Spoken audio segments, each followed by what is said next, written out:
Bonjour YouTube! On est le lundi à 12h30, c'est l'émission décryptage autour de la technologie. Voilà, et aujourd'hui on va s'attaquer au sujet des implants cérébraux. Alors je sais pas si vous avez entendu parler de Neuralink avec Elon Musk, mais en tout cas c'est une technologie dont le but vise à implémenter une puce directement dans notre cerveau pour nous permettre de contrôler, par exemple notre smartphone, à terme pouvoir avoir des flux de données automatiques, etc. etc. Est-ce que c'est de la science-fiction ou pas? On va fouiller ce sujet, essayer de se faire un avis là-dessus, regarder un peu comment ça marche.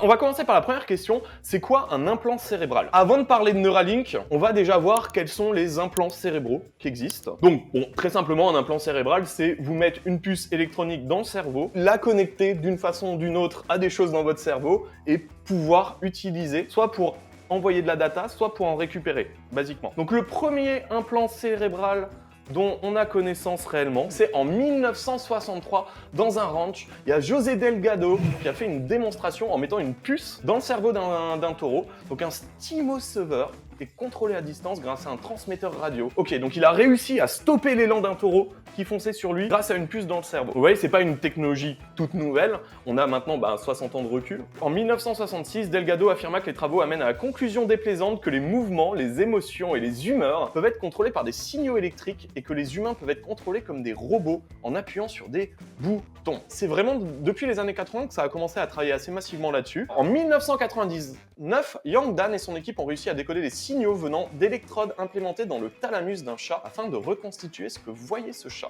On a aussi Kevin Warwick, qui est très connu, qui a expérimenté une télépathie sensorielle avec sa femme, elle aussi ayant une grille d'électrodes implémentée dans le nerf médian. Warwick a pu également contrôler un bras robotisé et un ordinateur plus capable de faire bouger son bras. En 2004, Matthew Nagel a pu contrôler un curseur de souris, allumer et éteindre la télévision, changer de chaîne télévisée, jouer à des jeux vidéo, dessiner sur l'écran, blablabla.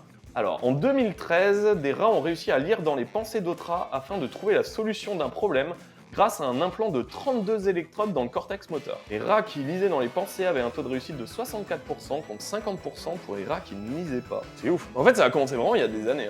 Ah!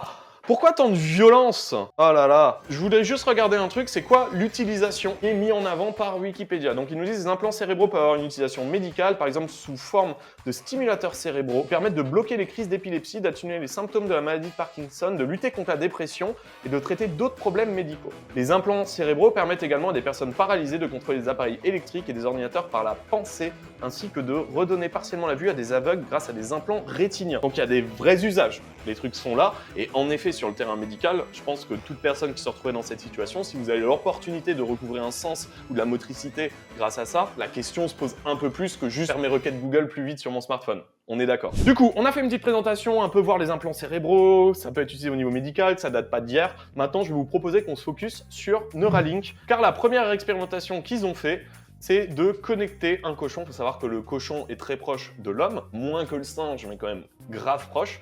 Donc c'est souvent sur ces animaux. Alors gros trigger warning sur la souffrance animale, tout ça et tout. Alors ils ont fait des vidéos là-dessus, mais c'est vrai qu'on est toujours sur un truc qui est extrêmement douteux. Donc là, c'est un passage refresh. Je sais pas si les trames blanches, c'est de la data, si c'est un truc comme ça. Bon, en tout cas, là, on est en train de voir les pensées d'un cochon content de manger. Ah, regardez, il y a les petits trucs en bas qui donnent des moments clairs et précis. Je sais pas comment c'est interprété ou interprétable. On pourrait aller fouiller ça direct. C'est une puce de la taille d'une pièce de monnaie que l'on insère dans le crâne et qui projette dans le cerveau 1024 fibres porteuses d'électrodes d'enregistrement et de stimulation cérébrale. Une batterie rechargeable sans contact dont l'autonomie est d'une journée entière. Donc ils ont implémenté ça dans 2 cochons. Donc ça, c'était vraiment la première démonstration publique qu'ils ont fait de leur techno. Et on va voir là, ils viennent de faire ça avec un singe aussi. Et ils ont prévu cette année un test sur des humains. Donc c'est ça un peu l'actualité. Alors c'est intéressant, c'est qu'on peut enlever la puce. Donc ils se sont amusés avant tout à montrer qu'on pouvait mettre une puce, puis la retirer et l'animal va bien. Ce qui peut être un bon point déjà, parce que si tu mets ta puce et que tu l'as bloquée à vie, ça peut être embêtant. Là, c'est l'étape d'au-dessus. Donc ils ont implémenté cette puce dans le cerveau d'un singe. Et du coup, le singe s'en sert pour jouer à Pong. Oui,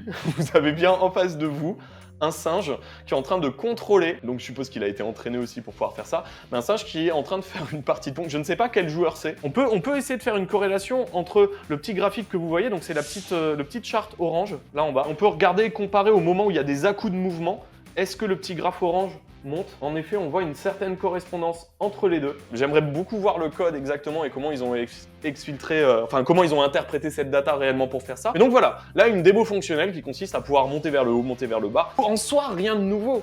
Puisqu'on a déjà des technologies comme ça de contrôle cérébral, il y a pas mal de techniques pour faire ça. Donc en soi, ça, c'est pas forcément révolutionnaire. Ce qui l'est, je pense vraiment, et je veux bien votre avis là-dessus, c'est qu'ils sont en train d'en faire un produit qui a vocation au final grand public, qui n'est pas vraiment chercheur, et ils sont en train au final de rationaliser une technologie pour pouvoir faire ça à grande échelle, et pas forcément adapté juste sur certains cas médicaux rares. La grande nouveauté, du coup, c'est qu'ils ont eu l'autorisation pour faire des tests en 2022. Après les singes, Elon Musk annonce que Neuralink, sa société d'implants cérébraux, va réaliser des tests sur les hommes en 2022. L'objectif à long terme est de soigner les lésions cérébrales.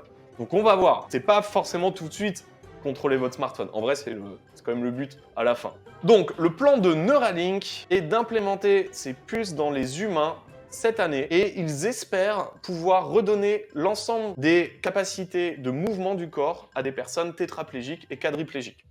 Point. Du coup, leur but, c'est Elon Musk qui le dit, c'est de remplacer les neurones manquants ou défaillants avec un circuit et ils pensent pouvoir résoudre comme ça beaucoup de problèmes juste simplement par bridger. Le point de base, c'est quand vous êtes tétraplégique ou quadriplégique, vous allez avoir du coup des neurones déconnectés ou enfin vous allez avoir vos nerfs déconnectés, soit par une rupture de la moelle épinière, ce genre de choses. Je sais pas si c'est les bons termes, mais vous voyez le bail. Et donc son idée, ça serait de reconnecter ça. Donc voilà, le principe, c'est une petite puce comme ça. Donc là, toute la matière en cuivre que vous voyez, c'est en fait l'induction. C'est pour réussir à récupérer l'énergie pour recharger la batterie de la puce. Et le petit truc filandreux là que vous voyez partir, c'est les 1024, je crois, de fibre optique qu'ils ont mis. Alors là, vous les voyez en bas strappés ensemble. C'est un truc qui se retire.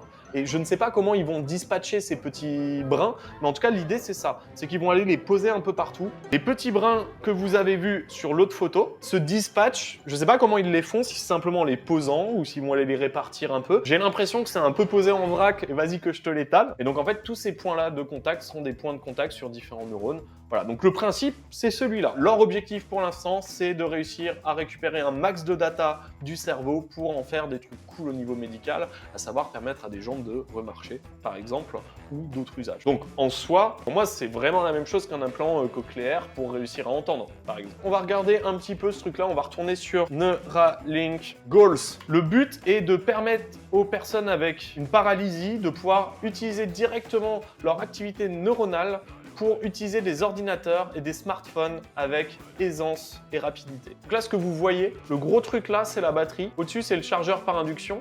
Et vous allez avoir toute l'électronique qui est en dessous. Là où vous voyez mon curseur. Waouh! En fait, la chirurgie est faite automatiquement par un robot. Ça, j'en avais pas conscience. Alors, ils disent que les petits fils de fibre optique sont tellement fines et flexibles qu'elles ne peuvent pas être mises en place par une main humaine. Et donc, ils sont en train de construire leur propre système de robot qu'un neurochirurgien va pouvoir utiliser pour facilement insérer ces 1000 points. En effet, on se posait la question tout à l'heure où ces petits fils vont être mis. Donc là, il nous confirme que c'est un robot qui va aller les positionner un à un. Pour info, maintenant que je vois la gueule du truc, je n'ai plus envie de faire implémenter ça. Tu vois, c'est passé de bah ouais, bien sûr, pas de souci, à j'ai pas trop envie de me retrouver à la place de cette personne. Oui, c'est gros quand même, c'est très gros. Vous avez été 43% à dire que vous étiez prêt à implanter cette puce si vous en avez besoin pour des raisons médicales. Vous êtes 36% à avoir dit non, jamais. Vous êtes 14% qui ne se prononcent pas et il n'y a que moi qui a dit oui, ok, en bêta. N'hésitez pas, vous, à me dire aussi en commentaire sur YouTube, c'est quoi votre avis? Est-ce que vous seriez prêt à mettre une puce Neuralink dans votre cerveau? Voilà, dites-moi tout en commentaire. On va retourner un peu sur leur site. Ok, donc ils ont sorti une application qui permet de contrôler directement ton iPhone, le keyboard et la souris, simplement avec l'activité du cerveau. Et c'est en entraînant ce truc-là qu'ils vont réussir à dire pour une personne, pour toi, c'est ce type de signaux qui veulent dire ça. Je pense que c'est le plus important là-dedans. On l'a vu sur tous les devices d'ailleurs d'interprétation. C'est vraiment à chaque fois un truc personnel, il faut le calibrer. On l'avait vu quand on fabriquait un détecteur de mensonges. Il y a vraiment cette notion-là qui est au milieu. Leur technologie, c'est un point de départ pour un nouveau type d'interface avec le cerveau. Voilà, donc pour l'instant, ils sont vraiment autour de comment communiquer, on l'a vu, et écrire des machins et tout. Là, leur objectif est de dire, enfin, en tout cas, la technologie qu'ils développent, elle a le potentiel, selon eux, de permettre de traiter un grand nombre de désordres, de problèmes neurologiques pour restaurer des sens et le mouvement et éventuellement aussi étendre la façon dont on interagit entre nous, avec le monde et avec nous-mêmes. Et c'est là, c'est cette phrase-là, le fait qu'à terme, ils veulent pouvoir changer la façon dont on interagit ensemble avec le monde et avec soi-même. Et là, on tombe pile dans le truc transhumaniste, où voilà, on sait très bien, la vision finale, c'est aussi de donner des nouvelles capacités. Vous pouvez penser à de la télépathie, vous voulez penser à peu près à tout ce que vous voulez. Et c'est vrai que là, on arrive dans un truc un peu différent à partir du moment où je peux envoyer mes pensées à quelqu'un, ou lire les pensées de quelqu'un, ou interagir avec le monde et tout. Là, on rentre tout de suite dans le problème de je peux me faire hacker mon cerveau. Du coup, Neuralink, c'est une techno de puce qui se met dans le cerveau avec plein d'électrodes qui va permettre de récolter cette data. L'objectif, c'est de faire quelque chose de toutes vos pensées, notamment en premier lieu de permettre à des gens qui sont paralysés de pouvoir contrôler leur ordinateur, leur smartphone. Dans un deuxième temps, permettre aussi de récupérer cette info pour pouvoir faire remarcher des personnes. Mais on sait que la vision à long terme, c'est pouvoir permettre à tout individu, tout humain qui veut et qui peut, de pouvoir avoir aussi cette technologie pour avoir un accès beaucoup plus rapide aux outils informatiques et pouvoir s'augmenter en tant qu'humain. Donc voilà, c'est une réalité. Les premiers tests sur les humains sont cette année. Maintenant, calmons-nous, ça fait des décennies que cette technologie existe. On a vu que dès 1963, c'est arrivé. Ça fait 20 ans qu'on développe plein de capteurs comme ça dans le domaine médical. Mais évidemment, l'ambition d'Elon Musk et l'ambition de cette société Neuralink, c'est d'amener cette technologie beaucoup plus massivement et beaucoup plus rapidement à l'humanité. Voilà.